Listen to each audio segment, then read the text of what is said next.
এই মেশিনের বয়স কত এটা? 150 বছরের মেশিন। আপনারা এটা কিভাবে সংগ্রহ করলেন?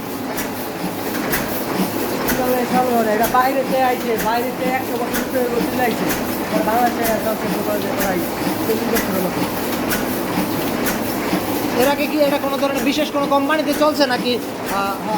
বাংলাদেশে বিশেষ করে কোম্পানিতে পরে এটা আপনারা কতদিন যাবত ব্যবহার করতেছেন?